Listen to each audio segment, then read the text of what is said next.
Hello friends, आज हम discuss करेंगे concept of demand and demand function. First of all we will discuss concept of demand. मांग क्या है, उसके पहले हमें एक और टर्म समझनी पड़ेगी, दैट इज़ डिज़ायर, इच्छा। Desire is any mental imagination of a person to have any commodity और सर्विसेज। किसी भी व्यक्ति की एक मानसिक इमेजिनेशन, कोई चीज़ अपन कल्पना करते हैं कि भाई मेरे पास ये वस्तु या सेवा, उसे हम इच्छा बोलेंगे। जैसे कि मान लो मेरी कोई भी इच्छा हो सकती है कि मेरा बंगला हो वाइट हाउस के पास में हो, ये मेरी मेंटल इमेजिनेशन हो, कुछ भी हो सकती है, ठीक है। या मेरा घर हो अमिताभ बच्चन के बंगले के पास में, एनी मेंटल इमेजिनेशन, वो आपकी इच्छा है, ठीक है ना। But demand is not the desire. Economics में डिमांड डिज़ायर दोनों ही अलग है। वैसे भी अगर अपन माने तो ये डिमांड नहीं है अपनी, हम इसकी मांग नहीं कर सकते। इच्छा है तो कुछ भी हो सकती है, अपने ख्याली को लाओ, ठीक है। Now what is the meaning of demand? Demand is that desire which is backed by the ability and willingness to satisfy. Ability का मतलब है कि आपके पास में सफिशिएंट परचेजिंग पावर है, यानी कि वो इच्छा जिसको आप पूरा कर सकते हैं। आपको इच्छा भी है उसको पूरा करने की, और उसके पास में संसाधन भी आपके पास में पूरा करने की। जैसे कि मान लो मेरी इच्छा है कि मेरे पास में एक अच्छी कार हो, और आपकी इच्छा है, आप उसको पूरा भी करना चाहते हैं, और आप में क्षमता भी है, आपके पास में परचेजिंग पावर भी है कि आप उस इच्छा को पूरा कर सके, तो दैट डिज़ायर बिकम डिमांड, ठीक है। डिमांड के क्या क्या एलिमेंट होते हैं? डिज़ायर फॉर अ थिंग, सबसे पहले तो किसी वस्तु को पाने की इच्छा होनी चाहिए आपके पास में। Second, sufficient means to buy the goods, जिस चीज़ को पाने की इच्छा है उसको खरीदने के लिए आपके पास में पर्याप्त संसाधन, पैसे, रुपए होने चाहिए।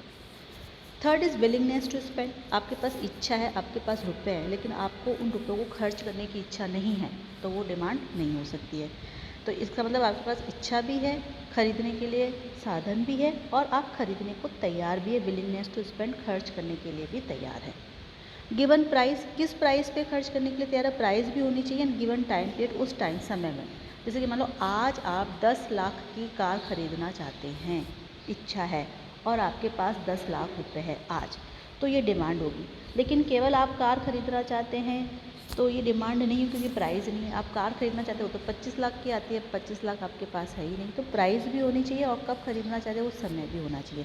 तो जब ये पांचों चीज़ें होगी, ये पूरे डिमांड को कंप्लीट करती है। नाउ नेक्स्ट टॉपिक आज हम डिस्कस करेंगे डिमांड फंक्शन और determinants of demand. Demand function हमें ये बताता है कि मांग को या डिमांड को कौन कौन से फैक्टर इफ़ेक्ट करते हैं, या डिमांड किन किन बातों पर निर्भर करती है, इसके डिटर्मिनेंट क्या होते हैं, ठीक है ना।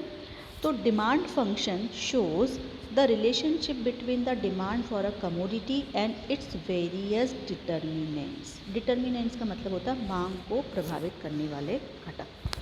तो डिमांड फंक्शन क्या एक्सप्लेन करता है? Relation between the demand for a commodity and इस डिटर्मिनेंट्स, की डिमांड किस किस पर निर्भर करेगी, यानी कि डिमांड क्या होगा? Dependent on various independent factor, ठीक है। अब इट इज़ एक्सप्रेस्ड एज, अब इसका एक फॉर्मूला है, that is Q D X is equal to F, फिर ब्रैकेट में है P X, P R, Y, T, E, P N etcetera. यहाँ पे क्यू डी एक्स का मतलब क्या है? Quantity demanded of a commodity, कितनी अपन ने वस्तु की मांग करी है। पी का मतलब है प्राइस ऑफ दैट कमोडिटी, जैसे कि मान लो आपने एक्स वस्तु की डिमांड करी है, तो उस एक्स वस्तु की कीमत मांग को सबसे ज़्यादा प्रभावित करेगी। तो मांग क्या हो गया? डिमांड क्या हो गया? डिपेंडेंट, एंड प्राइस क्या हो गई? Independent, because demand is dependent on price, ठीक है। नाउ सेकेंड पॉइंट है प्राइस ऑफ रिलेटेड कमोडिटी, यानी कि संबंधित वस्तुओं की कीमत भी वस्तु की मांग को प्रभावित करती है। अब ये प्राइस ऑफ रिलेटेड गुड्स का मतलब क्या हो गया? रिलेटेड गुड्स दो तरह के होते हैं, सब्स्टिट्यूट गुड्स यानी कि प्रतिस्थापित वस्तुएं, और कॉम्प्लीमेंट्री गुड्स यानी कि पूरक वस्तुएं, जिसको कि हम बाद में डिस्कस करेंगे। Now third point is Y, capital Y denotes consumer income. तो कंज्यूमर की इनकम डिमांड को सबसे ज़्यादा प्रभावित करती है, कि भाई अगर डिमांड इनकम आपकी ज़्यादा होगी तो डिमांड भी बढ़ेगी, और इनकम आपकी कम होगी तो डिमांड भी कम होगी। Now T denote the consumer taste and preferences, consumer की रुचि और प्राथमिकताएं क्या है। अगर कोई वस्तु कंज्यूमर की रुचि और प्राथमिकता की है तो उस वस्तु की डिमांड क्या हो जाएगी? इंक्रीज़ हो जाएगी, और नहीं तो डिक्रीज़ हो जाएगी।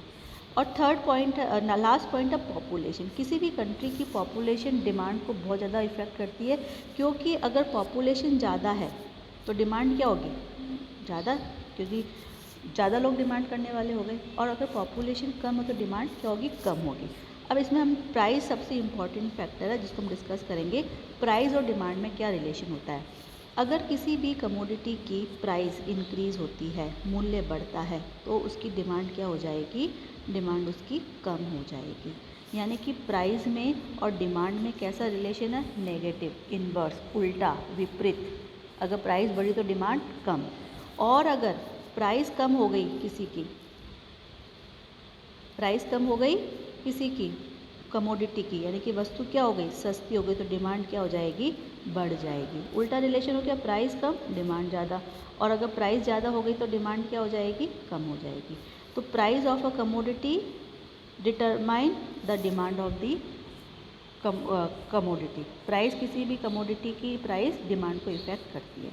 कंज्यूमर इनकम को हमने डिस्कस कर लिया कि अगर इनकम इंक्रीज़ होगी तो डिमांड क्या हो जाएगी, बताओ आपकी, अगर आपकी आय बढ़ती है तो किसी वस्तु की, दूसरी वस्तु की मांग क्या हो जाएगी, बढ़ जाएगी। और अगर आय आपकी कम हो गई, इनकम कम हो गई, तो डिमांड भी क्या हो जाएगी, कम हो जाएगी। यानी कि प्राइस और डिमांड में कैसा रिलेशन होता है, सीधा, दोनों एक ही डायरेक्शन में है, तो पॉजिटिव रिलेशन या डायरेक्ट रिलेशन बोलते हैं।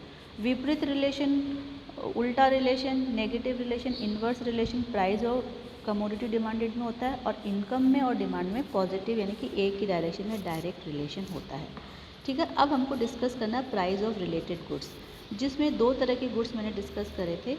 एक तो है substitute goods. Substitute goods it is a goods that can be use in place of another. जो एक वस्तु की जगह अगर अपन दूसरी वस्तु को यूज़ करें उसे हम सब्स्टिट्यूट गुड्स या प्रतिस्थापन वस्तुएं बोलते हैं। जैसे कि चाय की जगह कॉफ़ी, चाय और कॉफ़ी अपन सब्स्टिट्यूट कर सकते हैं। अब इसमें ये कैसे प्रभावित करती है डिमांड को, इन case of such goods increase in the price of one causes increase in demand of other. यानी कि प्राइस एक कमोडिटी की बढ़ रही है लेकिन डिमांड दूसरी कमोडिटी की इंक्रीज हो रही है। जैसे मान लो आप टी लवर हैं और चाय पीते हैं, ठीक है ना। अब चाय की प्राइस बढ़ गई लेकिन कॉफ़ी की प्राइस में कोई भी कमी या बढ़ोतरी नहीं हुई है, तो चाय महंगी होने से चाय पीने वाले किधर आ गए, कॉफ़ी की तरफ आ गए, तो कॉफ़ी की डिमांड क्या हो गई, बढ़ गई। तो इसमें क्या हो गया, प्राइस तो बढ़ी है, increase in the price of one causes increase in the demand of other. Other commodity कौन सी है, इसकी सब्स्टिट्यूट है, ठीक है। और इसका उल्टा हो जाएगा, decrease in the price of one causes decrease in the demand of other. इसको भी अपन समझ लेते हैं उसी एग्जाम्पल से कि मान लो टी है, टी की प्राइस डिक्रीज़ हो गई और कॉफ़ी की प्राइस में कोई भी चेंज नहीं हुआ, तो कॉफ़ी पीने वाले किधर आ जाएंगे, चाय की तरफ, तो इसकी डिमांड डिक्रीज़ हो गई है। तो डिमांड किसकी डिक्रीज़ हुई है, कॉफ़ी की, जो कि सब्स्टिट्यूट किसका है, चाय का। तो इस तरह सब्स्टिट्यूट गुड्स की प्राइस भी डिमांड को इफ़ेक्ट करती है।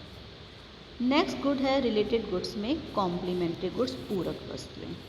Complementary goods are those goods which complete the demand for each other and are therefore demanded together. ऐसी वस्तुएं जिनकी डिमांड साथ में की जाती है, उस एक दोनों के बिना हम उस चीज़ को यूज़ ही नहीं कर सकते। जैसे कि मान लो मोबाइल फ़ोन और सिम कार्ड, तो अगर आपके पास में केवल मोबाइल और सिम कार्ड नहीं तो आप उसको यूज़ नहीं कर सकते हो, तो मोबाइल और सिम कार्ड की जाएगी पूरक वस्तुएं। या अपन कार और पेट्रोल ले लो, पेट्रोल की कार हो, अगर कार में पेट्रोल नहीं है तो हम कार को नहीं चला सकते हैं। पेन और इंक ले लो, अगर पेन में इंक नहीं है या रिफिल नहीं है तो आप पेन को ऑपरेट नहीं कर सकते। इस तरीके से जो वस्तु, जैसे ब्लैक बोर्ड ले लो, बोर्ड और चौक, केवल बोर्ड और चौक या पेन नहीं है आपके पास तो आप उसको यूज़ नहीं कर सकते, तो दोनों की डिमांड साथ में होगी। अब ये कैसे डिमांड को प्रभावित करती है, in case of complementary goods a fall in the In case of complementary goods, a fall in the price of one causes increase in the demand of other. Fall in the price of one, इसका मतलब क्या हुआ, एक की price तो गिर रही है तो दूसरी की प्राइस, डिमांड क्या हो रही है, इंक्रीज हो रही है। जैसे मान लो कार की प्राइजेस गिर गई, कार की प्राइजेस गिर गई तो पेट्रोल की डिमांड क्या, कार की प्राइस गिरने से लोग बाग कार ज़्यादा खरीदेंगे जिससे कि पेट्रोल की डिमांड क्या हो जाएगी, बढ़ जाएगी, ठीक है। अब इसका उल्टा कर लेते हैं कि अगर प्राइस गिरने की बजाय बढ़ रही है, सपोज़ कार की प्राइस बढ़ रही है तो उससे कार लेने वालों की संख्या कम हो जाएगी, कार की डिमांड कम हो जाएगी, तो जो डिमांड है पेट्रोल की वो क्या हो जाएगी, कम हो जाएगी। तो इन rise in the price of one causes decrease in the demand of other. तो इस तरीके से कॉम्प्लीमेंट्री गुड्स और सब्स्टिट्यूट गुड्स जो कि रिलेटेड गुड्स है वो भी किसी वस्तु की मांग को प्रभावित करते हैं। तो डिमांड फंक्शन हमें क्या बताता है? डिमांड फंक्शन हमें बताता है डिटर्मिनेंट्स ऑफ डिमांड, यानी कि डिमांड को प्रभावित करने वाले घटक के मध्य F represent functional relationship with determinants of demand. तो आज हमने डिस्कस किया meaning of demand and demand function और डिटर्मिनेंट्स ऑफ डिमांड और फैक्टर अफेक्टिंग डिमांड।